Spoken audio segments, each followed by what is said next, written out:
today for It Was All a Dream. A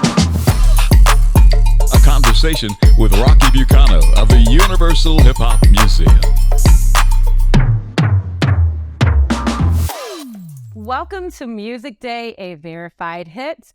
I'm your host, Monique Kelly, and I am so excited to be here today, as usual, because we have a legend today. And when I was going through our guest's illustrious career, it occurred to me that his path has been ordered. Every position he has been in up to this point has led him to this one-of-a-kind hip-hop museum, and soon its reverberating impact. Today we have Rocky Bucano, and a lot of times when you've done so much in your career, it's nice to sit back and just take a walk down memory lane. So before we start, I'm going to take a walk down Rocky's memory lane. You are a part of the origin of hip-hop culture, starting as a DJ in the Bronx. Rock and his come-off crew. You were the official DJ of the Stardust Club and the DJ for summer jams in the parks for thousands jamming with Grandmaster Flash and Lovebug Starsky. Then you became a club impresario, which is developing party promotions experience. You wanted a radio gig like Frankie Crocker, your friend and inspiration, and you got a gig as a TV engineer, moved to Houston, and you spun on the side, spreading the New York DJ style to Texas, growing your media skills and spreading the hip-hop style.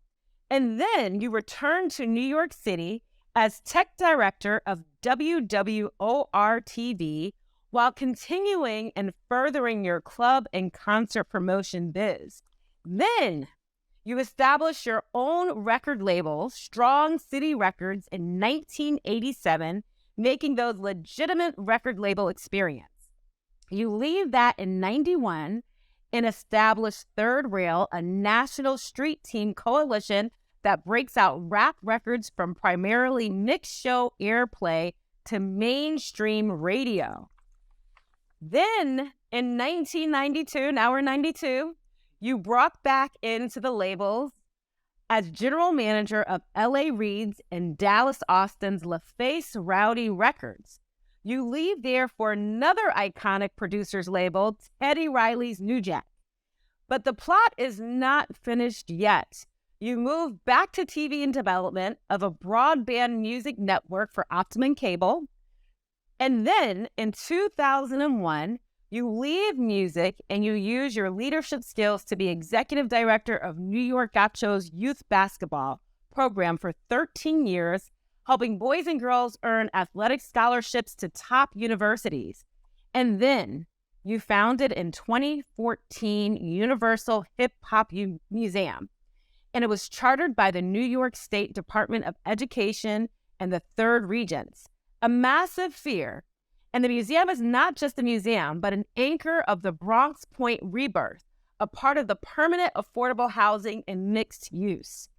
Looking backwards, your entire career appears to be a setup, a collaboration with the universe, a conspiracy to bring you right here as ringmaster with all the talent and skills needed for this massive undertaking, the Universal Hip Hop Museum, which opens in 2024. From your authentic connection as a DJ and music executive, to your mixed media skills, to your record label years, to your youth leadership experience, what a setup. It all speaks to why and where you are today. Welcome to the show, Rocky. Glad to be here, Monique. Wow, what a way to get introduced. I appreciate that. Oh, you've earned every single accolade. And I noticed looking in the background, you're not just in an office. I see platinum albums. I see memorabilia. Where are you right now? I'm in what's called the Revolution of Hip Hop, which is a sneak preview of our future home, which is under construction and will open at the end of 2024. So this temporary space is like our pop-up. I love that you're already in the nuts and bolts of it. So before we dig in deep, I first have to ask you, what inspired you to start the Hip Hop Museum, the Universal Hip Hop Museum? Well, I the the idea really came when I was running the New York Gauchos basketball program. Um, I was introduced to a real estate opportunity to expand the Gauchos basketball gymnasium and program to another section of the Bronx. And through that opportunity, I was introduced to a Korean real estate developer who wanted to add a music component to his proposal to take over the Kingsbridge Armory. And when he came to me and asked for my ideas about what type of music component he should add, the first thing that came to my mind was you should build a hip hop museum. And there have been several different attempts to establish a permanent home for hip hop, even before my project. And for whatever reasons, those projects never really got off the ground. So I just said to myself, this is something that is important. I know how, through my years in the recording industry and years after the recording industry, hip hop just continued to become more and more popular. So I wanted to make sure that if there was any music related projects being built in the Bronx, that it should represent some sort of shrine or cultural institution to celebrate and preserve hip hop history.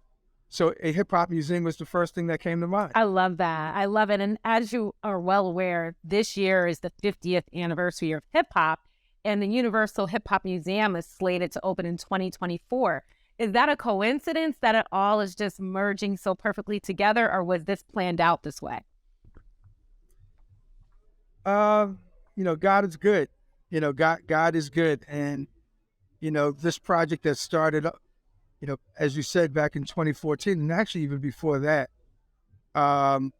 was really just a dream. And to see, that all the energy and all the work that not just myself, but many other people have put into this project to get it to where it is today. And just so, just coincidentally, it's coming, right after the 50th anniversary of hip hop. And, so the universe has a very unique way of bringing all the right resources together at the same time. Yeah, it's definitely serendipitous, as we say, So it's not a coincidence. There's no such thing as a coincidence, as I love to say.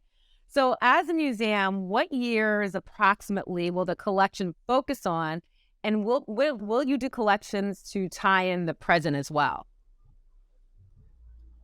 So we are basically going to curate the entire history of hip hop from where it started to where it is today, the past, the present, and even looking towards the future.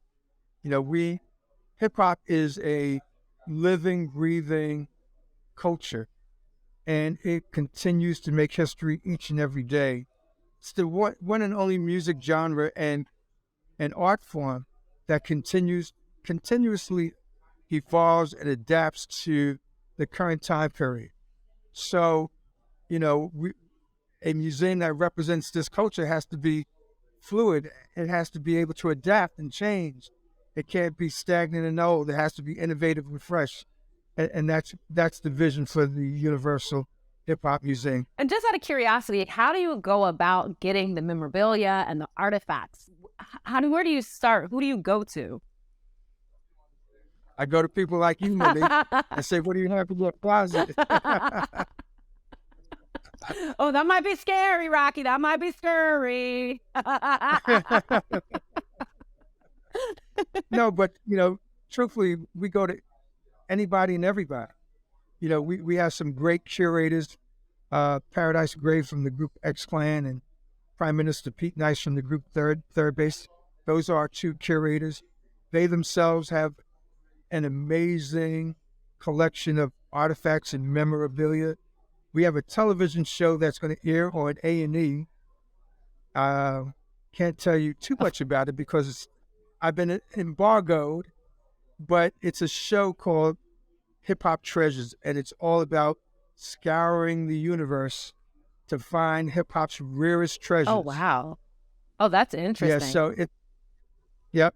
And And it's all because we want to make sure when the museum opens that it has the best, the most important, the most significant artifacts and memorabilia to make sure that we are documenting and celebrating the history in the most important and authentic kind of way. And so far, what is the most prized possession that has been donated to the museum? Well, we got large collections of Source magazines, Vibe magazines. We had a bicycle that was just recently donated to us by from Coolio, right before he passed away. Rest in peace, Coolio. We have Slick Rick's throne What? that he took the tour with him all around the world. We have jackets from Dapper Dan, who is a Harlem fashion designer that is known for, making his own designs out of luxury brand copyrights, like Fendi and Polo and Gucci. And shout out to Dapper Dan. And, we have equipment and recording studio equipment and on and on and on. We got so much stuff. We have a huge warehouse where we archive and store all of our donated materials. And anyone that's watching this, go in your closet, look underneath your bed. You may have a concert ticket. You may have a shirt that LL Cool J signed. We're looking for all types of historical artifacts. Is there any decade in hip hop history that really resonates with you that you want to put a lot of energy into the museum? Every era of hip hop, not just the music, because hip hop, we got to make sure that people understand that hip hop is a culture, and the rap music is just one piece of it. There's the graffiti, there's the dance, the b-boys and the b-girls. There's obviously the spoken word, and there's DJs, there's the fashion element. So there's so many stories just in between each of those different elements that have to be celebrated. There's the people who work behind the scene, like my friend, Jackie Reinhardt and Pat Shields, and their contribution to the evolution. There's the radio broadcasters. There's the mom and pop stores. I could go on and on and on.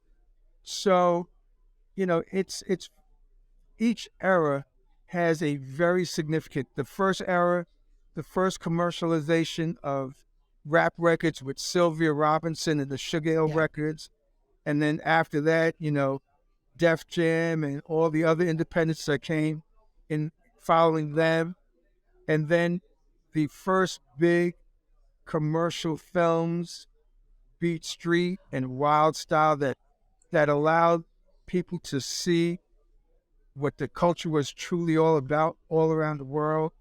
And then the big tours, Raising Hell and all the, hip-hop concert tours that went from being in small clubs, then to 2,000-seat venues, and then to 18,000-seat venues. So, each era really has something. And, I even, I know people may shoot me, but I even like what some of the stuff that I'm hearing today. So it's a continuum that was created by youth, and it continues to evolve. So each era has some significant things that happen. You have the whole bling era with Bad and and his whole cast of characters. Shout out P. Diddy. So it's amazing to watch. If you studied it and you watch it, every little layer is so beautiful just to see how it all evolves. Now, it's interesting that you said that some people may kill you because you mentioned the newer artists. So, thinking about the Grammys and the performances of the show this year, how are the younger rappers being educated regarding the respect of the OG rappers? What is your thought on that? I think they need more education, first and foremost. Listen, Kendrick Lamar is a student of the culture. Yeah. He pays homage to the people that came before him, and so does J. Cole. And I think a lot of the other artists that are out there are learning that, listen, it's not just about getting that bag. It's about how do you create legacy and how do you create a lasting career. If you look at LL Cool J and Ice-T and Ice Cube and Snoop Dogg and Eminem and Queen Latifah, and they created classic songs that will last for lifetime. And, these artists today must understand that it's not about just the now. It's about 10 years from now, 15 years from now. Will your music still be relevant 20 years from now? Will your art still be relevant 40 years from now? A lot of the graffiti artists that were called vandals back in the day, for writing, and painting on trains, now have amazing art in galleries all around the world. So, it's that kind of legacy that you want. You don't want to have something that's here today, going tomorrow. That's what they thought hip hop would be. And we've proved them wrong, that it's not going anywhere. So it's amazing to see how the culture continues to shape and mold and create new content. And speaking of some of those icons and those legends, tell us about some stories that made hip hop legendary that you know of. We won't tell anybody, so you can tell us anything. Well, obviously the first story, the Kool Herc's party, August 11, 1973, in a small little rec center here in the Bronx, the first official party that people label the starting point for hip hop. I think, the Run DMC, Beastie Boys, Madison Square Garden show, when Run DMC said to the crowd, "You got your Adidas on, put them in the air," yes. So that was a monumental moment because soon thereafter, obviously, they got their first big commercial endorsement from Adidas. And then sadly, obviously, the tragic loss of Biggie and Tupac. Those are moments that, are, tragic because we lost two amazing icons of the culture. But it's also part of history. It's a sad part of history that also has to be told. We're not just going to be telling the happy stories. We also have to tell the sad stories as well. Speaking of Biggie and Tupac, I always have these conversations with friends of mine. How do you think the music, hip hop, the landscape would have changed had those two tragedies not happened? So I don't want to get into a whole debate about radio on your podcast, but the consciousness of hip hop has disappeared from radio. Even. And, we really do need to address that. I'm very good friends with the people who own Hot 97 and WBLS here in New York City. We have a classic hip hop station, The Block. I'm good friends with Skip Dillard, who's programming The Block here in New York. I'm also good friends with the people at iHeartMedia. And, we got to make sure that we're not just, filling the airways with stuff that we don't want our kids to listen to. We want to make sure that they get some real education, real information, like Public Enemy. Yes. Even though NWA was talking about things in a very gangster type of hip hop way, they still had a real strong message. They sure in their did. music. Yep. Right? So Ice-T, another one. Queen Latifah, I could go on and on. The Fugees, Lauryn Hill. Yep. We got to go back to making sure that the music has some substance in it, and hopefully the people who are running today's music labels understand that. Right. And speaking of which, just talking about the female MCs, why do you think female MCs were given such a hard time when they have been around almost the exact same time as the men? That's a hard one for me to answer. Okay. But I will tell you this: women in general, not just hip hop artists, have too long been have gone too long and been unrecognized for their contributions to anything. Yes. Forget just music, education, science, medical field, actresses, lawyers, you know, uh, armed forces. We have many women in the armed forces that you don't hear about. We have women that work for NASA that you don't hear about. That are working as engineers. And that's just something that we got to do more. We got to do better with in terms of making sure that women in any field, whether it's music, sports, entertainment, education, whatever, are held on the same pedestal as men, so that they get their equal share and equal recognition. And shout out to Latifah, Moni Love, and Queen Latifah, and MC Light, and all the other females out there. Missy Elliott, one of my favorites. Okay, I love it. And I love how you've kind of provided the landscape of hip hop. So I want to talk to you more about the actual Universal Hip Hop Museum. So I read that New York City has really embraced the museum with the city and federal funding. And the site that was selected will have the museum and affordable housing and a waterfront location. So talk about transforming Bronx to a cultural destination point. So I'm a lifelong resident of the Bronx. I've seen the Bronx go through a complete transformation. I just spoke at another engagement right before this, and it was all about, the Bronx is a brand. Yes, the Bronx is a brand, but that brand has a stigma attached to it of burning buildings and, desolate neighborhoods. It's no longer that. It's becoming a destination now. So we are rebranding the Bronx now as a place where global tourism will be a focal point. The Universal Hip Hop Museum is going to be a global destination and one of New York City's most important cultural institutions when we open in 2024. So, it's exciting to have this museum getting ready to open in the Bronx where hip hop originated, so that people can enjoy the Bronx. Absolutely. When they come to the Bronx, we want them to not just come to the museum, we want them to go visit our small business owners, our restaurant owners, get to know the people that live here in the Bronx. We're not bad people, we're good people.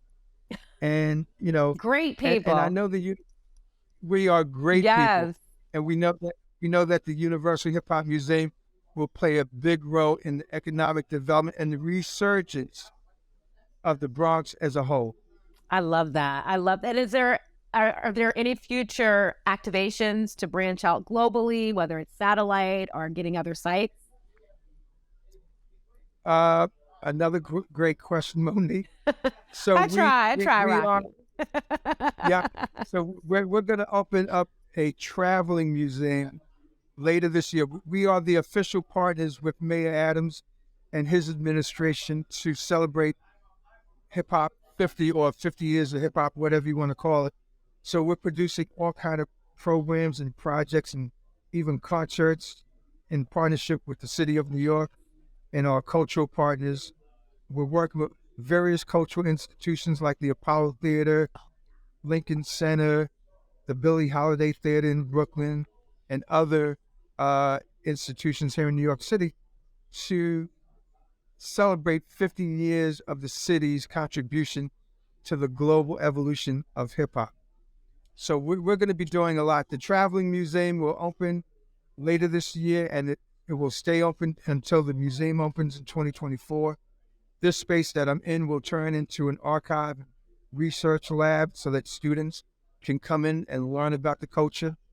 And then when the museum opens in 2024, our traveling museum will tour around the country, stopping in cities like Los Angeles, Atlanta, Miami, Chicago, and other cities. Oh, that's going to be so good. Those lines will be around the corner. I can already see that. And I love what you're saying about making Bronx kind of a destination point. Do you foresee having something similar to like the Met Gala at the Universal Hip Hop Museum?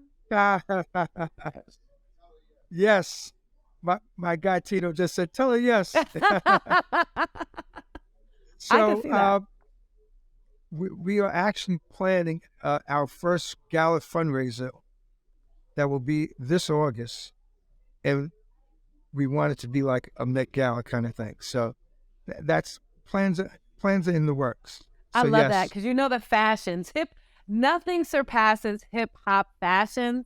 So that's going to be a hot ticket for real, for real. Yeah, so just on that note, we just had a hip hop fashion show called The Drip. It was for Black History Month, and it was at the Hard Rock Hotel here in Times Square, New York. And it was in partnership with Ralph McDaniels of Video Music Box. I'm sure you know who he is. And, you know, years ago, Ralph used to produce a show called Fat Fashion. And he gave all of the young urban designers like April Walker, Carl Kanai, Cross Colors, Fat Farm, Sean John, he gave all of them their first breaks. So we came back and did The Drip as a tribute to that fat fashion show that Ralph used to produce. And we had the legacy brands, FUBU, Carl Kanai, Dapper Dan, April Walker, and we introduced 4 new designers at this amazing fashion show, and it was beautiful. Oh, I love fashion, that. Fashion is an important part of hip hop, has always been an important part of hip hop. Will you have a special fashion section of the museum as well? I don't know if it's going to be like just a fashion section. I think, you know, every exhibit has a fashion component to it, whether you're talking about Run DMC or those guys behind me, Eric B. and Rakim. You know, everybody had swag. Yes. Right? That's part of the culture, right? You know, so that swag was in attitude and language, but also in how we, you know, dressed and how we carried ourselves. Mm-hmm. And that's the expression that the museum has to carry forward. Now, not advocating, but just curious, are pop hip hop artists, for lack of a better word, are they going to be recognized such as like Young MC Hammer, Tone Loc, those types of artists? Will they be recognized in the museum as well? We couldn't have a real hip hop museum if they were not included. You know, hip hop is today's pop music. And those guys were at the forefront of creating the pop trend in hip hop. MC Hammer sold over 10 million albums. How could he not be included? Right? You know, so we want to make sure MC Hammer, Tone Loc, Young MC, you know, and others are included. You know, the pop side, you know, it's not just about the urban side of the culture. It's about hip hop is a global phenomenon that is loved by all nationalities, all ethnicities in every corner of the world. So we want to make sure that even our friends that are overseas in Africa, you know, the Afrobeat is so huge now. Yes. They have to be part, right? Bad Bunny is a part of hip hop. Yeah. He's got to be included, right? You know, so, you know, it's more than just what we hear on our urban stations, for sure. And has it been difficult, or is it a challenge with some of the appropriations that have happened, trying to select which, you know, non-African American hip hop artists to be included in it and the Universal Hip Hop Museum? How do you make those decisions? Tough. I got the toughest job in the world. I know you do. You really do. I got the toughest job, but you know, it's done by committee. Mm-hmm. And, you know, we sit down and we talk with our curators, with our educational team, with our board, and we kind of like say, well, this is the game plan on how we want to produce different stories. Mm-hmm. And where do we want to start? Where does the story end? You know, how do we incorporate international artists into the storytelling? You know, so it's a big job. Yeah, it's a big job, but they have the right person doing it. And speaking of which, going back to, you have the gala in August, which I might need to find a dress for that. Are there any other 2023 events that you have coming up? Many. Okay. So on the 29th of this month, we're doing what's called the Queens of Hip Hop.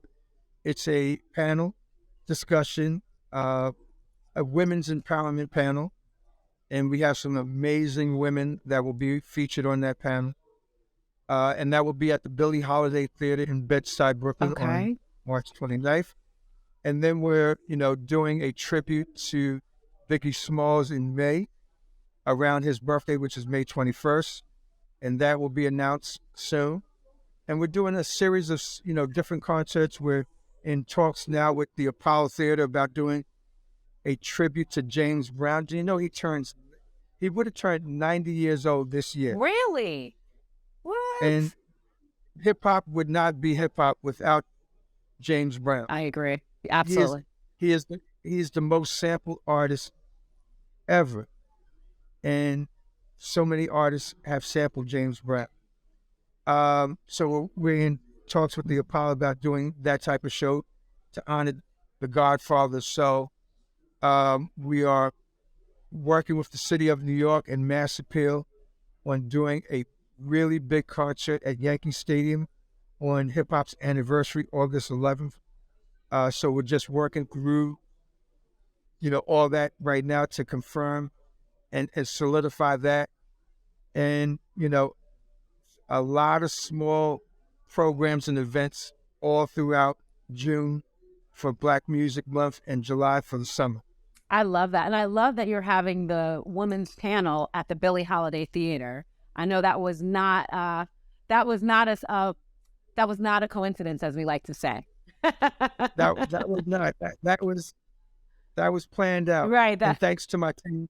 Thanks for my team for picking that venue. That's amazing. And then what is the most challenging aspect of this undertaking? Because you're so cool, calm, collective. You make it sound and look so easy. But, I mean, this is a lot. So what's been the most challenging aspect for you? Money. Oh, yeah. Okay. I understand. I know sign language. It's all about the cream. Okay. I get it. And then what's the most rewarding part of this whole process? Seeing people like that lady behind me, enjoying herself, learning about the culture, watching the little kids come in here with their parents, looking at the different artifacts. Some of them have never seen a boombox or a piece of vinyl. They don't know what a cassette tape is, so it's just, when you make that connection so that you can help to inform and inspire all different ages of people, because hip hop has so much influence. And to see them, really with smiles on their face every time they leave this building, it really touches my heart. I don't think words can really express how important this is. Especially, it's not even really about this moment. It's about 200-300 years from now, and what it's going to mean for people that remember all of this. Because obviously, even though it's been around a long time, hip hop is still relatively young. This is our history. This is something that lays the groundwork for future generations. So the narrative is right. It's beautiful. This is history. We're in the Bronx, New York. This is history for the people. The most importance to me is the acknowledgement of the people who paved the way for us. Blood, sweat, and tears and pain, uplifting hip-hop, uplifting our community, our culture. And a lot of those guys are unsung heroes that never get celebrated. That's what this is about to me. Wow. Well, it's definitely going to be a museum undertaking that's going to be legendary. It's going to be iconic. It's going to be huge. And again, like we said in the introduction, every aspect of your career, of your life, of your love of hip hop has led you to this point. So congratulations for this success. We cannot wait to see it in 2024. And thank you so much for your time today, Rocky. It's been wonderful. Thank you, Monique. I appreciate it. And for all of you all out there who are watching today's show, be sure to like, comment, and subscribe to Music Day of Verified Hip. I'm your host, Monique Kelly, and thank you so much for joining us. Hip-hop is a global platform today. We're celebrating happy 50th anniversary to hip-hop, baby. Music Day of Verified Hip.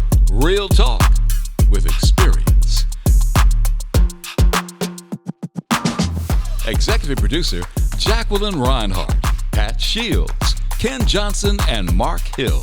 The associate producers are Tony Winger, Sheila Eldridge, and Shannon Henderson. Talent booking, Black Dot LLC. Production by Mark Hill Creative and Mean Old Lion Media. I'm your announcer, Jay Johnson. This has been a Living Legends Foundation, Inc. production. Find out more about the Living Legend Foundation, Inc. or donate to livinglegendsfoundation.com.